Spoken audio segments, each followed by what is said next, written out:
It can be very easy to recommend a Retroid. It's easy to set up, and it's cheap for how powerful it can be. I have been struggling to recommend them due to manufacturing issues.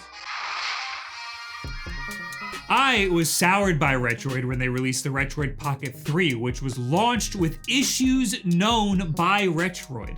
Their fix for this was to just announce a Retroid Pocket 3 Plus immediately after. In the past year, they also released the Retroid Pocket Flip, which was just a bad design. The hinge didn't go back all the way, and it was prone to cracking. There's no denying that Retroid has some of the best value out there right now. They also have some of the best user experience out there. It's just a shame that the manufacturing is a little bit on the cheaper side. Or is it just bad manufacturing? Or is it just lazy manufacturing? I don't know, I'm not a manufacturer. This here is the new Retroid Pocket 4 Pro. This is technically their third handheld making use of this style and form factor. A form factor that I love. There are some fantastic improvements. For one, they finally moved the start, select, home, and back buttons to the front instead of the sides. Now there are no buttons on the side, so you don't have to accidentally press the volume buttons when you're trying to play a game.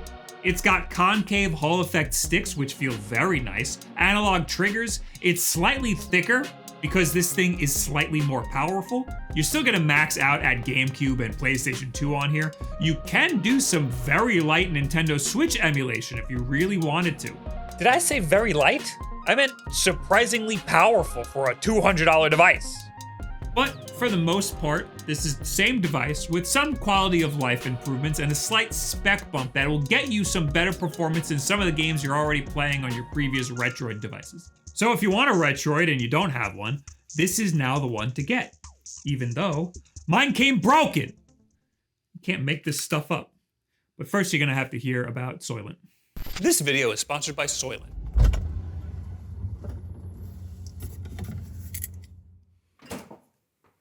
Soylent is a complete nutrition brand with a science-based take on health and wellness. The perfect synergy between macro and micronutrients. Play B-roll. Oh, play the B-roll.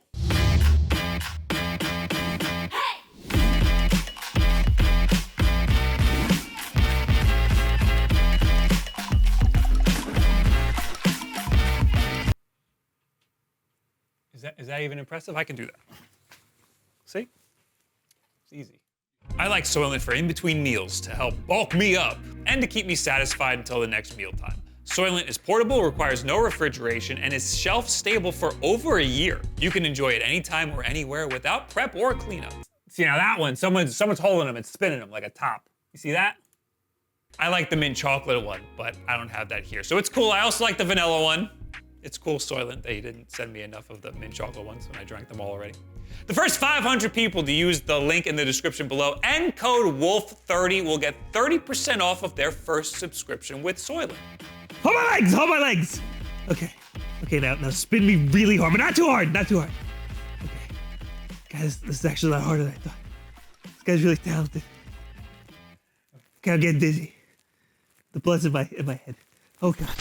There's the Retroid Pocket 4 at $150, and then there's the Retroid Pocket 4 Plus that I have here that is $200. I hear that the 4 has relatively similar specs to the previous 3 Plus, so that's not really cool or interesting, so we're just gonna talk about the 4 Pro today.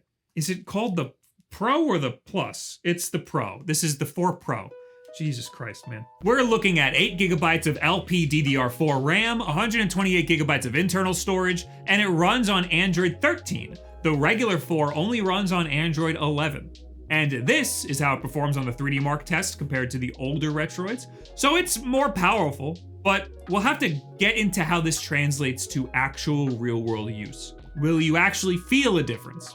I pre-ordered this on December 20th at 8:02 p.m., which is 2 minutes after the pre-orders launched.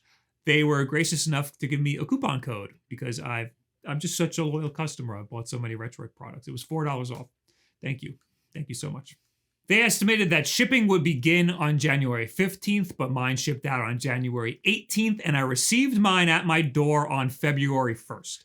I got a black one. I don't ever remember clicking on the black one. I don't think I ever would have wanted the black one. Maybe I heard somewhere that the black one was shipping sooner. There's a much cooler clear one. I distinctly remember wanting that one. I don't know how this one ended up in my hands. My order confirmation says the black one, so I must have screwed something up there. So I have a black one. The day that I got it, I ripped it right open and got right to testing. The first game I usually test on something that's going to play GameCube games is Smash Bros. Melee, and I noticed pretty much right away that something was wrong with the right trigger. I fired up their included gamepad tester, and it turns out that yes, the right analog trigger, in fact, does not work at all. Received feedback about issues with the trigger buttons. This is something we take very seriously. Oh, if you took it seriously, this wouldn't be the what? 4th device with manufacturing issues at launch? A root cause was found and was resolved quickly in order to provide the excellent customer service that Retroid is known for. Who knows you for excellent customer service? To Retroid's credit, I emailed them about the issue, and within 30 minutes, they immediately emailed me back. They said, sorry for the inconvenience, we will send a whole backplate. The backplate has the L2 and R2 triggers attached, so that should be easy enough to replace. It's been about 5 or 6 days. I have not yet received my backplate. I'd imagine it's gonna take a while. I'd imagine it's coming straight from China.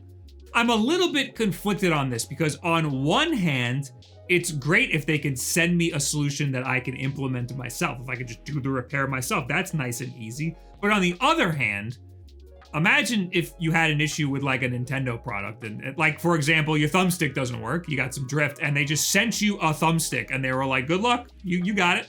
This is not the first time I've experienced issues like this with new Retroid products. I mentioned previously that the Retroid Pocket 3 shipped with issues known by Retroid. My Retroid Pocket 3 developed a broken home button. This rendered it completely unable to turn on. Retroid shipped all Retroid Pocket 3s with additional button boards because they knew the ones that were inside their products already were faulty. Their solution to their own manufacturing issues was just shove the right button board in there and then they'll all figure it out. When I emailed support about that issue, they said, you got the right button board already. You can figure it out. To be fair, it was a lot easier to do the fix than it initially seemed. But that is just exactly the sort of quality assurance that you can expect from Retroid. You know, I was explaining all of this to a friend, and he said, what are you complaining about? You're buying something to play stolen games on anyway. And he's got a little bit of a point. But the Retroid doesn't come with games, which is fine. You should put your own ROM library on these devices anyway. I like Retroid because of their super easy initial setup. It loads right into Android, goes through the traditional Android setup, but it also suggests emulators for you to download and install. Now, this might not be as mindless as some emulation novices would like, but if you know that Dolphin is for GameCube, Citra is for 3DS, etc., you might actually like this setup. It's simple for people who know at least a little bit about emulation. And I've also really liked Retroid's launcher. That's one thing that I usually struggle with on Android devices. I'm just waiting very impatiently for the day that EmuDeck finally launches on Android. Until then, I'll just have to do the damn launcher setup myself. What I've liked in the past about Retroid's launcher is that the setup process is relatively streamlined. It tells you what emulators to get, so its launcher knows what games are played by what emulators. Except that this launcher doesn't seem like it's received any sort of major updates since the Retroid Pocket 2 Plus, which was years ago. Even using the emulators that they provided, 3DS games didn't know where Citra was. I have to load those manually because I don't know what to put in this little text box here. Same goes for PlayStation 2. I don't really get it. For what it's worth, I still think the best out-of-the-box experience for any emulator is the Anbernic RG35XX, because that comes with the best custom firmware on it already, and everything just works right out of the box. And I've been trying to catch that high ever since. The RP4 Plus has performance modes that I might have missed initially. You have to swipe down twice from the top left corner of the screen and then click Performance. This notably does not work in the Retroid launcher. You have to exit it or open a game first. The Retroid does have audible fan noise, which the older Retroids do not have, but it's pretty quiet for a handheld that has a fan in it. It's barely even worth bringing up. It's also probably worth showing a comparison between the RP4 Plus with the performance mode on versus with it off.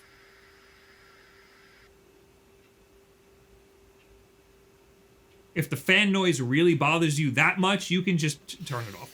It felt like there was a noticeable improvement in GameCube emulation with the performance mode on, but I bet if you want to save on battery or reduce noise, lowering the performance mode will be a fine compromise. GameCube performance is pretty fantastic on here. It's no Odin, but it's actually surprisingly close for a $200 handheld. Melee had a weird glitch with Giga Bowser that I've never seen before, but for the most part, it performed stellar. I even gave Rogue Leader a try, which never runs on anything. It ran on here, just not very well.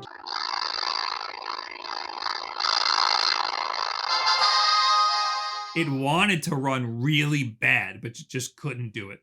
PlayStation 2 also ran surprisingly well. It's not full speed, but it's a lot closer than I was expecting.